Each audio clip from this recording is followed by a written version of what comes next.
Reda Bellach, porte-parole du syndicat Unité Île-de-France. Bonsoir. Vous avez un très beau badge, Unité, Merci. que Françoise a remarqué. Je pense qu'elle va vous le shipper avant la fin de l'émission. Bon, pas impossible. Une compagnie de CRS qui était déployée à Rennes. Ça n'empêche pas les règlements de compte en réalité. Oui, ça n'empêche pas les règlements de compte. Et après, je comprends que le préfet, représentant de l'État, dise oui, il faut une présence accrue. Oui, mais on va les chercher où, les effectifs? Bah oui. Qui est-ce qu'on déshabille? Qui est-ce qu'on déshabille pour aller envoyer une CRS? Le problème, c'est qu'on nous demande la police aujourd'hui, elle gère tout en fait. Donc à un moment, il va falloir choisir. Prendre des priorités et dire voilà, si vraiment on veut lutter contre le trafic de stupes, il faut renforcer les services d'investigation, il faut renforcer les effectifs de voie publique. Et aujourd'hui, c'est pas le cas. Il y a des collègues en brigade anticriminalité, ils roulent avec des voitures, je vais pas donner de marque, mais type 208, des voitures qui sont pas du tout adaptées par rapport. Alors qu'en face, il y a des gars qui roulent avec des Allemands de RS4. Je veux dire, à un moment, moi, je veux bien qu'il y ait des paroles, mais aussi dans les actes, il faut qu'il y ait une volonté beaucoup plus visible. Vous avez la brigade criminelle de Rennes qui a je sais pas combien de dossiers. Vous avez eu cette affaire en 2004, on avait parlé sur votre plateau qui était hyper choquante. Au final, les collègues arrivent à interpeller les auteurs. Oui, il y avait une descente, un assaut d'1 heure. On va parler d'assaut, puisqu'on nous parle de guerre, mais c'est un peu, oui, il y a une guerre. Mais le problème, c'est qu'on met pas autant de moyens, à mon sens, pour la gagner, cette guerre. Mais je vous dis, en 2024, il y a eu des interpellations. Il s'avérait que c'était des individus de Paris qui voulaient venir s'installer sur Rennes. C'est pas à côté et c'est pas anodin. C'est qu'aujourd'hui, on leur a laissé, je pense, à mon sens, de par nos missions. C'est pas une volonté des policiers, mais c'est pas une volonté de la hiérarchie. Mais la hiérarchie ne veut pas qu'on aille beaucoup plus loin et qu'on soit beaucoup plus ferme. Et la justice nous aide pas non plus. Mais en tout cas, on s'appelleoit que ce soit les Marseillais ou les Parisiens, ils viennent s'installer en province. Il y a donc une guerre de territoire. Exactement, c'est ça. C'est-à-dire c'est 10 000 € par jour, les points stup minimum. C'est 10 000 € par jour en chiffre d'affaires. Oui, c'est énorme. Donc les enjeux sont énormes. Et comme ça a été dit dans ce reportage, aujourd'hui, on parle de cocaïne, on parle plus de cannabis. Les enjeux, c'est pas les mêmes. Mais voilà, plus vous avez d'argent en jeu, et plus vous aurez de... Je parle souvent de Saint-Ouen. Pourtant, je suis pas originaire de Seine-Saint-Denis, mais du Val-de-Marne. Mais en fait, on a des endroits où ça marche. Et là, je comprends pas pourquoi on fait pas pareil qu'à Saint-Ouen. Alors, qu'est-ce que vous avez fait à Saint-Ouen? Je dis pas qu'on travaille avec le maire, mais différent.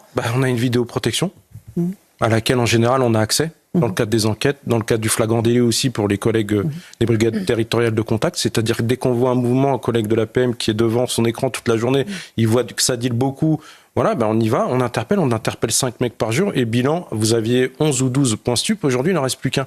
Donc ça fonctionne. Pourquoi pas mettre de la vidéosurveillance, comme vous l'avez dit madame ou monsieur, peut-être il y a des blocages. C'est-à-dire qu'aujourd'hui, si en local les maires ils nous aident pas, ça va être compliqué en fait, parce qu'en fait on a toujours une barrière qui nous permet pas d'avancer en fait. Et c'est pour ça que je dis pas que la guerre est perdue d'avance, mais on peut pas la gagner si on se donne pas les moyens. Vous avez la vidéosurveillance.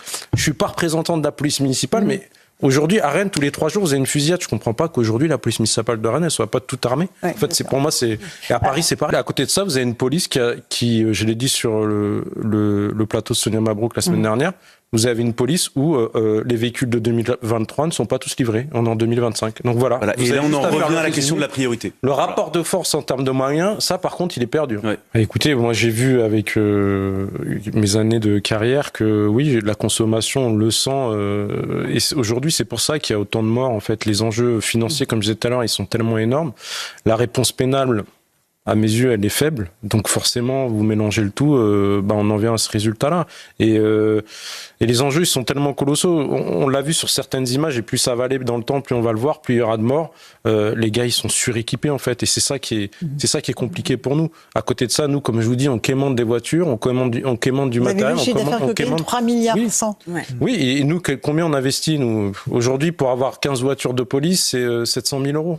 Et je vous dis là, regardez, on est en 2025, depuis 2023, on n'a toujours pas ces véhicules-là. Et en plus, ils ont cette faculté d'adaptation. Le Uber Eats est en train d'exploser en France. Et pour nous, les enquêtes, elles sont... C'est la livraison. Voilà. Parce qu'en fait, avant, c'était beaucoup plus simple pour nous. On allait sur Point Deal, on interpellait 1 gars, 2 gars, 3 gars, 5 gars. Hop, l'affaire, elle était parfaite. Hop, on peut monter sur les vendeurs, les guetteurs, et après monter sur la tête de réseau. Aujourd'hui, avec le Uber Eats, c'est beaucoup, beaucoup plus compliqué pour nous. Parce qu'ils prennent des gars, généralement, ils sont au courant, mais ils font semblant de pas l'être, qui eux sont chargés, c'est un minimum sur eux. Et puis, des fois, comme c'est directement sur Telegram, la commande ou la livraison, Donc en fait, c'est très difficile pour mes collègues de remonter via les messageries cryptées jusqu'à la tête de réseau. En fait, ils ont su se développer. Et oui, je suis d'accord avec vous sur ce point. Moi, j'avais pris cher sur les réseaux sociaux parce que j'étais contre la dépénalisation du cannabis. Mais d'expérience, ça va. Si quelqu'un on dépénalise, forcément les gens vont vers l'interdit.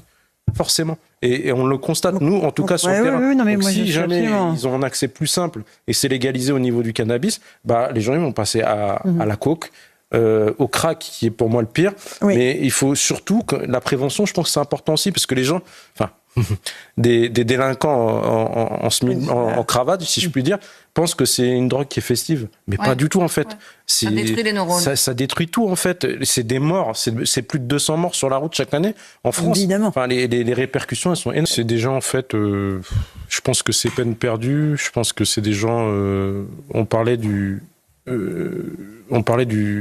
trafic de stupéfiants, des réseaux de narcotrafic. Fut un temps, il y avait un code d'honneur. Et je vais les comparer à eux. L'ultra-gauche, pour moi, elle n'a pas du tout de code de l'honneur, en fait. Je pense qu'elle oublie que le Bataclan, c'était nous. Nice, c'était nous. Le Stade de France, c'était nous. Et puis, les séquelles, elles sont là, psychologiques. Quel message on envoie aux victimes qu'on a pu sauver, le peu de victimes, je sais que les victimes qu'on a sauvées, quel message on envoie aux forces de l'ordre, parce que c'est ce qui est marrant, c'est que je suis sûr que tous ces gens d'ultra-gauche, un jour ou l'autre, on leur vole leur vélo, ou ils se font cambrioler, et ils vont chez qui pour déposer plainte? Oui. Voilà. Et en fait, il y a aussi une chose, c'est les partis politiques. Aujourd'hui, ils ont une part de responsabilité, excusez-moi de le dire. On l'a vu juste en dessous du tweet du ministre de l'Intérieur. Ils ont une grosse responsabilité là-dedans. Alors, est-ce que c'est volontaire ou pas pour que l'anarchie vienne? Même, je sais pas, mais à mon sens peut-être.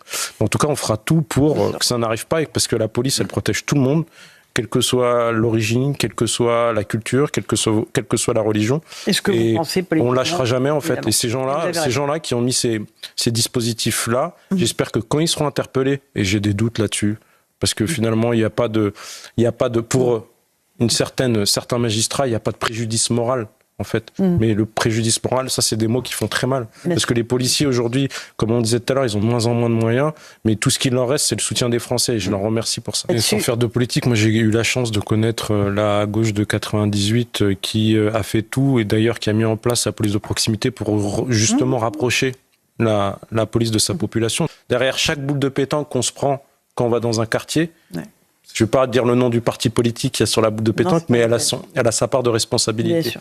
Voilà, et j'espère que les Français vont pas être naïfs et qu'ils vont continuer à nous soutenir dans notre travail. Ça, ils vous soutiendront, voilà. Mais bon, c'est pas bon, parce que vous savez, ils nous mettent en danger ils nous mettent des affaires à chaque fois qui ont été jugées en appel, en première instance, en cour d'appel, en cassation, et en fait, non, ça reste. Ils prennent des choses où finalement on a été innocenté sur ces affaires-là, et au final, pour s'en servir de nouveau. Par contre, quand ça marche dans l'autre sens, c'est pas possible. Vous voyez ce que je veux dire ?